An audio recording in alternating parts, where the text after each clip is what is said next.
মহিলা, বৃদ্ধ মহিলার কথা আল্লাহর পয়গম্বর নূহ আলাইহিস সালাম বলে যান। হঠাৎ নূহ আলাইহিস সালামের ওই মহিলার কথা স্মরণ হলো। আল্লাহর পয়গম্বর নবী নূহ আলাইহিস সালাম আর বিলম্ব না করিয়া মহিলার বাড়ির দিকে যখন রওনা করলেন নূহ আলাইহিস সালাম, ওই মহিলার বাড়ির মধ্যে যাওয়ার পরে আল্লাহ নবী নূহ আলাইহিস সালাম অবাক হয়ে রইলেন। দেখলেন যে আগে আল্লাহর বান্দী আপনার জীর্ণ শীর্ণ ছোট্ট একটা ঘরের মধ্যে যেভাবে আল্লাহর ইবাদত করতে হতো, এখনো দেখা যায় যে আল্লাহর বান্দী ঘরের মধ্যে আল্লাহর ইবাদত করতে মধ্যে মগ্ন আছে। আল্লাহ নবী নূহ আলাইহিস সালাম বলেন, গো মা, তুমি কি পানি দেখো নাই? আল্লাহর গজব দেখো নাই?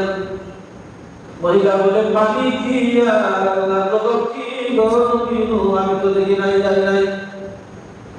আল্লাহ নবী বলেন, মানুষের ঘরের মধ্যে পানি উঠলো, গাছের উপরে পাথরের উপরে সর্বোচ্চ জায়গা পর্যন্ত পানি উঠে গেল, মানুষ কোথাও আশ্রয় পাইল না। কাফেররা, ও মহিলা, তুমি কি বলো গো, তুমি কি পানি দেখো নাই? তুমি কি পানি দেখো নাই?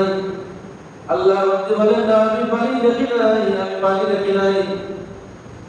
আল্লাহ নবী নূহ আলাইহিস সালাম আল্লাহ দরবারে সিদ্ধান্ত হয়ে বললেন, আল্লাহ তুমি পানি দিলা গো, তুমি পানি দিলা, তুমি কাফেরকে ডুবাইয়া মারলা, আবার কিস্তিনা পর্যন্ত যদি পর্বত পর্যন্ত চলে গেল, এত পানি তুমি দিলা, কিন্তু মহিলা যে বললে পানি দেবে না, তার কারণ আমি বুঝলাম না।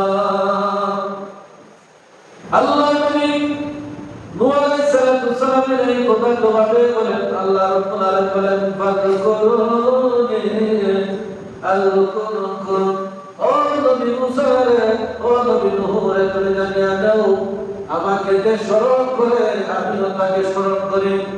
আমার এই বান্দী দিন রাত 24 ঘন্টা, আমার এই বান্দী, ও নবী নূহ রে, আমার বান্দীটা ছিল আমার আনুগত্যশীল, তোমার আনুগত্যশীল। সে ছিল মুত্তাকি, সে ছিল পরহেজগার, সে আমার খুব আনুগত্যশীল ছিল, আমার হুকুম মাননেওয়ালা একজন আমার বান্দী ছিল। আমার কোন বান্দা যখন আমাকে স্মরণ করে, আমিও তাকে স্মরণ করি। আমার বান্দী মুত্তাকি পরহেজগার থাকার কারণে আর এই মুত্তাকি পরহেজগার বান্দাকে আমি আল্লাহ যত বড় শাস্তি থাকুক না কেন, এত পরহেজগার, এত মুত্তাকি বান্দার শরীরের মধ্যে আমার কোন ধরনের আযাব এবং গজব স্পর্শ করতে পারে না। সুবহানাল্লাহ। আল্লাহ রাব্বুল আলামিন মুত্তাকি মানুষ যারা পরহেজগার, এইসব মানুষকে আল্লাহর গজব এবং আযাব থেকে রক্ষা করেন। আল্লাহ রাব্বুল আলামিন মুত্তাকিদের কেমন ভাবে পুরস্কার দেন, মুত্তাকিদের পুরস্কার সম্পর্কে আল্লাহ কোরআনের মধ্যে বলেন, ইন্নাল্লাহা ইউহিব্বুল মুত্তাকিন, আমি মুত্তাকি মানুষকে ভালোবাসি, আমি পরহেজগার মানুষকে ভালোবাসি, যারা আল্লাহকে ডরায়া আমি মাহবুবের গোলামি করে আমাকে ডরায়া অন্যায় কর্ম ছাড়লো, যারা আমাকে ডরাইয়া সমস্ত নাফরমানি করে যারা চলে, আমি আল্লাহ তাদেরকে আমি ভালোবাসি, তাদেরকে ভালোবাসি। আমার ভালোবাসার মানুষ তখন আমার গজবে মুক্ত হয় না। আল্লাহ রাব্বুল আলামিন এই তাকওয়ার মানুষদেরকে, মুত্তাকি মানুষদেরকে আরো পুরস্কারের সংবাদ দেন। ওয়া'লামু আন্নাল্লাহা মা'আল মুত্তাকিন, আল্লাহ রাব্বুল আলামিন বলেন, তোমরা জানিয়ে রাখো, যারা মুত্তাকি, যারা পরহেজগার, যারা আল্লাহর হুকুমের বাইরে চলে না, আল্লাহ রাব্বুল আলামিন বলেন, তোমরা জানিয়ে রাখো রে, মুত্তাকি বান্দাদের সঙ্গে আমি আল্লাহ রাব্বুল আলামিন সব সময় থাকি। আল্লাহ বলেন, আমি সব সময় মুত্তাকি বান্দাদের সঙ্গে থাকি।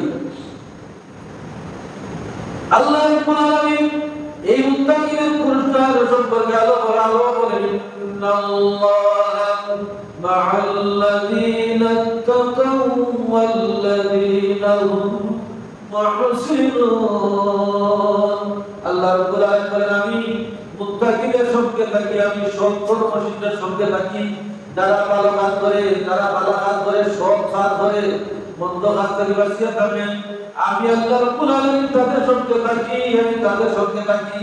আল্লাহ যার সঙ্গে থাকেন আল্লাহর বান্দাকে কোনো ধরনের গজব ধ্বংস করতে পারে না। এবার আল্লাহ রাব্বুল আলামিন কোরআনুল কারীমের বহু জায়গায় মুত্তাকিদেরকে পুরস্কারের কথা কোরআনুল কারীমের বিভিন্ন জায়গায় আল্লাহ সুবহানাহু ওয়া তাআলা উল্লেখ করেছেন। কারণ আল্লাহ রাব্বুল আলামিন বলেন যারা মুত্তাকি হয়, যারা পরহেজগার হয়, যারা আল্লাহর মানতে মানার মতো, যারা নিজে গুনার কাজ করে না, গুনার কাজে সহযোগিতা করে না। এখনকার মানুষ তো নিজেও গুনাহ করে, গুনার কাজে সহযোগিতা করে, অন্যায় করে, অন্যায়কে যে সাপোর্ট করে সমান অপরাধী, অন্যায় করে অন্যায়কে যে সমর্থন দেয় সমান অপরাধী। আমরা সমাজে অন্যায় মানুষে করে অন্যায়কে আরো পাকে সমর্থন দেয়। কেউ আছে মনে হলো একটা গানের অনুষ্ঠান আল্লাহ বান্দা যায় না, এত গাইয়া হয়েছে 10 টাকা সামনে দেবা বলে বাবা আমি তো পালা হয় না, আমি খাতা খাতা 10 টাকা দিলে তো রাজি না। ও যে আপনি না গেলেও 10 টাকা দিচ্ছেন, তো আপনি সমান অপরাধ দিয়েছেন। তাহলে এরা এটা করে আপনি এখানে সাপোর্ট দিচ্ছেন, আপনি সমান অপরাধ দিয়েছেন, পিছন মাই দিচ্ছেন, আপনি জায়গা জায়গা আপনি বাধা দিলেন, আপনি মৌন সম্পত্তি, আপনি সমর্থন হন না, বাধা দিলেন, আপনি ফৌজুরি বান্দা।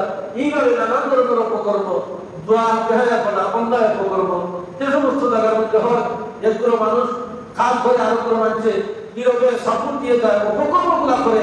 আল্লাহ রাব্বুল আলামিন বলেন তোমরা এই যে কাজগুলা করে এগুলা সবচেয়ে জঘন্যতম অপরাধ, এগুলা মুত্তাকির পরিচয় নয়। তুমি নামাজ পড়ো না, তুমি অন্যায় অপকর্ম করো, মসজিদের পাশ দিয়ে তুমি আযানের সময় চলে যাও, মসজিদ দিকে থাকার পরে তুমি মসজিদে নামাজ পড়ো না।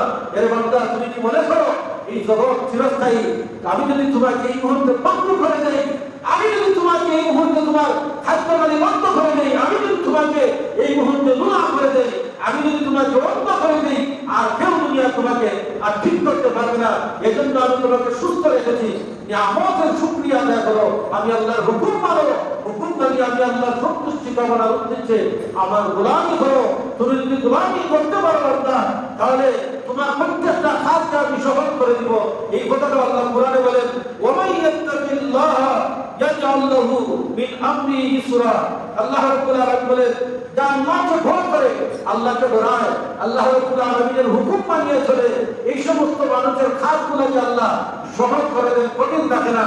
আমরা যারা মুত্তাকি, আমরা যারা পরহেজগারী অবলম্বন করব, আল্লাহ রাব্বুল আলামিন সর্বাবস্থায় জাগ্রত দেখেন আর ঘুমন্ত অবস্থায় দেখেন, বাড়িতে দেখেন আর বিদেশে দেখেন, যে অবস্থানে দেখেন না কেন, আল্লাহ রাব্বুল আলামিনের ওয়াদা হলো আমি মুত্তাকি বান্দাকে, আমাকে যারা ডরায়, আমাকে যারা ভয় করে, আমি তাদেরকে সাহায্য করি, তাদের সহযোগিতা করি, তাদের সাথে সবসময় থাকি, তাদেরকে কখনো ধ্বংস করা দুনিয়ার কোন পরাশক্তিরও সম্ভব নয়।